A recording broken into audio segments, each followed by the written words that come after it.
What's going on, everybody? So, one thing that I've had quite a few questions about on Instagram, on YouTube, on Facebook, all that good stuff is how I clean the Anaconda pond. Now, I know as much as you guys would have loved to see me videotape draining the water, scooping out poop, and filling the water back up, I spared you of all those details, and I'm just going to kind of walk you through how I handle cleaning the pond. So first off, this enclosure was built by Habitat and Design Pet Supplies.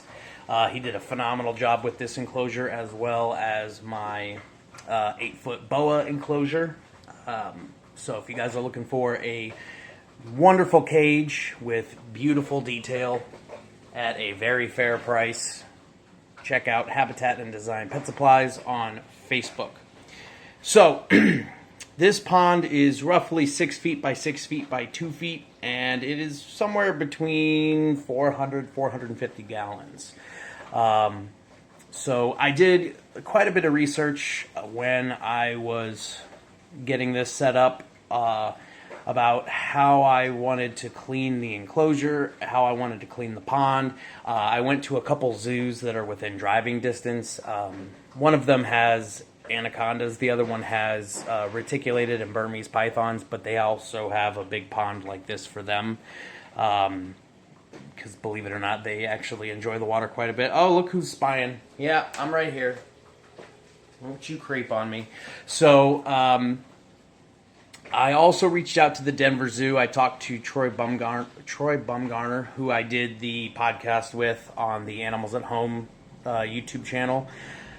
And basically what all of them said they do, for the most part, is water changes. So each week, no matter what, she gets at least a 10 to 15% water change. Now, with the heat in the enclosure and just, water evaporating and some leaking here and there, the water level is going to go down no matter what every week. But I also do an additional 10 to 15% water change.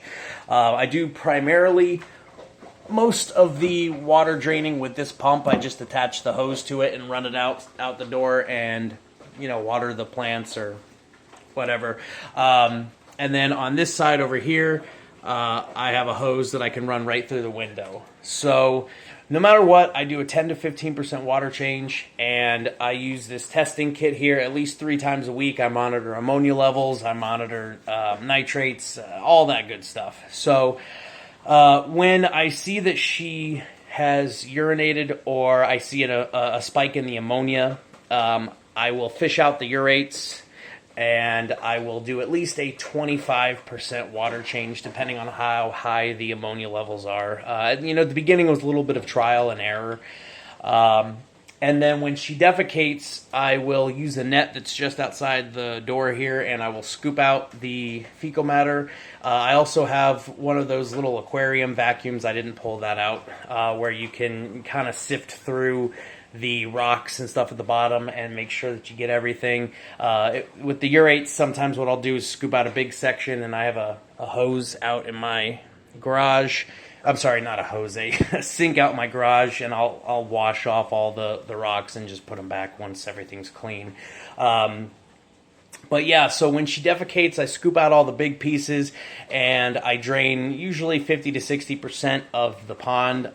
It was told to me not to drain the whole thing because it builds up a natural bacteria, especially within the filter, which I'm going to come over here and show you guys the filter. It is a Fluval FX6.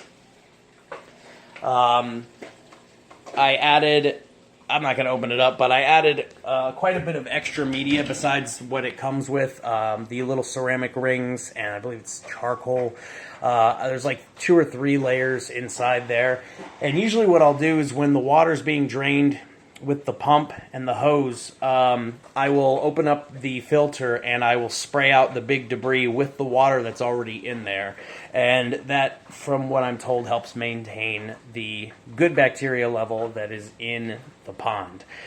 So today was a 50% roughly water change. She used to just kind of hide when I did that. Now she likes to come and see what the hell I'm doing. She pretty much bugs me the whole time, so I have to keep an eye on where she's at. But I'll drain the water out the door, and I'll use the net to scoop out the big pieces, and I'll use the hose to scoop out anything else that I see. And once it's time, I'll bring in the hose from the window, and there's a big rock.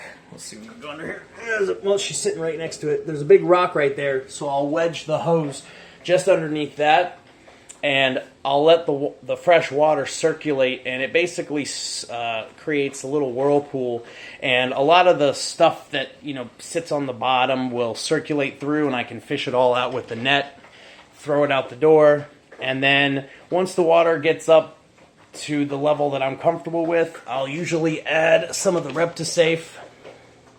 That helps lower the ammonia levels. It helps with her skin. It helps pretty much with... I'll actually read it all to you guys. Sorry, I'm probably giving you guys freaking stomach ache from shaking the camera so much. But it's a water conditioner for all species of snakes, lizards, turtles, tortoises, amphibians, hermit crabs, and arachnids. Like I said, it lowers the ammonia levels. It removes chlorine, and it helps prevent the ammonia accumulation. It adds essential electrolytes, including calcium, aids in rehydrating, stimulates the coat and skin, reduces pH, blah, blah, blah. So that helps control, really, the ammonia levels are what I really watch with her. A water change and even adding that will really take care of that and keep it down to a manageable number. But usually once I first fill the pond, the water gets pretty murky just because, the rocks and everything, the sediment at the bottom, it all circulates and gets cloudy for 3 or 4 hours. But once it starts to settle and the filter starts circulating everything through again, as well as the filter that's on the waterfall, it's obviously not as nice as the Fluval, but it helps with secondary filtration, and it also helps from having a film form on the top of the water, helps kind of circulate everything. So the important thing is really to keep the water moving. Now, my plan eventually is when she outgrows this, sometime in the next 4 to 5 years, hopefully I will have a bigger house. And my goal is to do a 16 by 13 by 8 enclosure with about 60% being the pond. Now, at that point, I'm going to take the advice that I've gotten from other people who have these really big anaconda enclosures, and a lot of them have like UV sterilization, they have bioactive, and ideally what I would like is for the pond to pretty much be self-sufficient. I would like to have real plants in the pond that help filter and clean, as well as, additional filtration. And at that point, I'll probably add some fish and other cleanup critters. I could do that in here, but in this house, I just really don't want to add that much extra work right now. I don't want to have to deal with fish going in there. She's still at a size where I would have to keep some pretty small fish. I think she can tell that there's some rats thawing out in the kitchen. Yeah, you are not eating for like another month. You just ate like 10 days ago. So, bzz, bzz. So anyway, let's see if I can show you guys a little bit of the... Oop, I scared the shit out of her. Either that or she tried to bite me, I don't know. Well, I don't think I'll be able to edit this out. I don't have the media in here, but I was going to show you the extra media I have. See what she does when I turn my back to her? She was doing this the other day. I had my back to her and she snapped at the glass. She gets into this feeding mode when I'm thawing out rats. Look at this. Especially, I'm going to turn my back to her. See what she does. So I'm not looking at her at all. I know you guys can see her, but I'm not.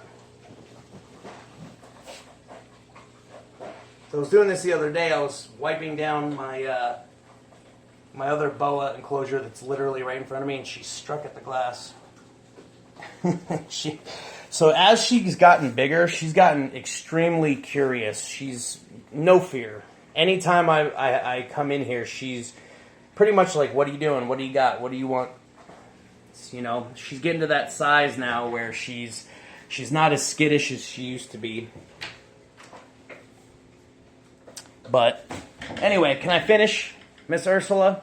So anyway, once I have fished out everything, once I put the fresh water in, once I add the Reptisafe, get everything cleaned up in here. I'll usually test the water, 3 or 4 hours after, make sure everything's good. I do at least 3 tests a week on the water, but like I said, when I get the much larger enclosure, my plan is going to be to try to have it as bioactive as I can possibly make it, to where it's self-sustaining. At that point, that pond I'm hoping will be in the 2,000 gallon range. I'm not really up to date with exactly how many gallons everything is, so that might just be an estimation.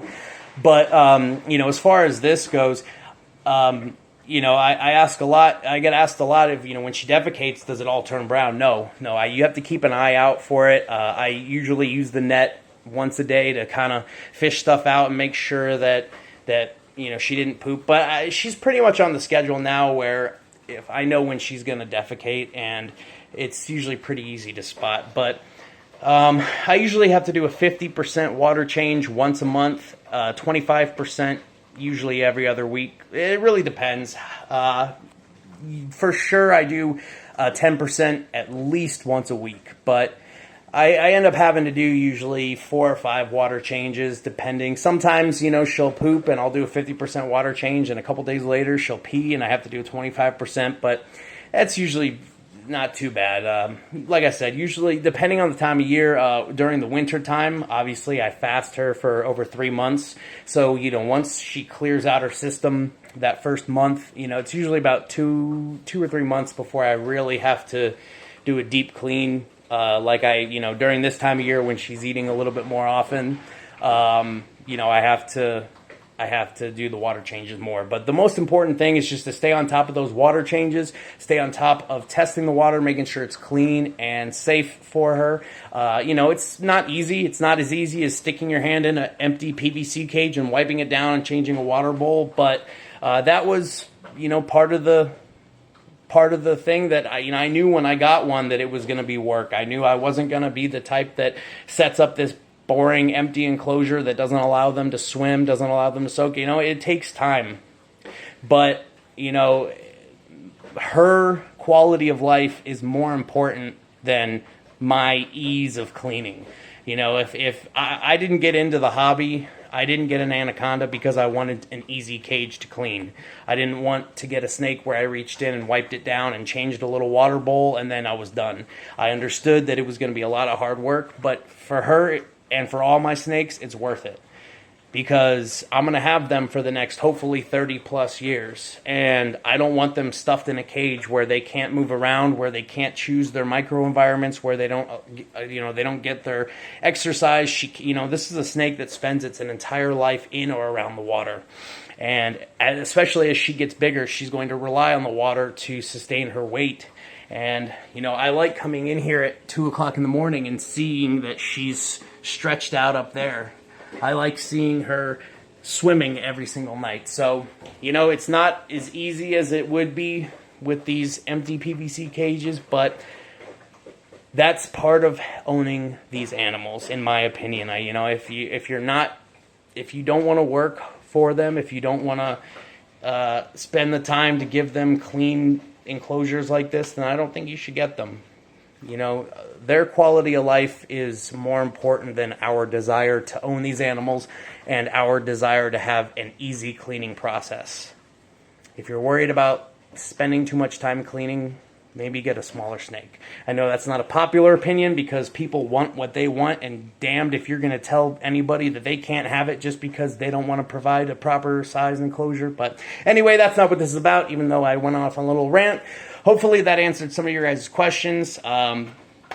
Just make sure you keep the water changes frequent. Make sure you're cleaning it and keeping an eye out for defecation and urination. And hopefully once it's time to give her that big, huge enclosure, I'll be able to provide another video with an amazing water filtration system and all kinds of state-of-the-art stuff. But in the meantime, hopefully this answers some of your questions. If you have any other questions, let me know in the comment section. And as always, like, subscribe, share, all that good stuff. And yeah, have a great day. Thanks, guys. Say bye, Ursula.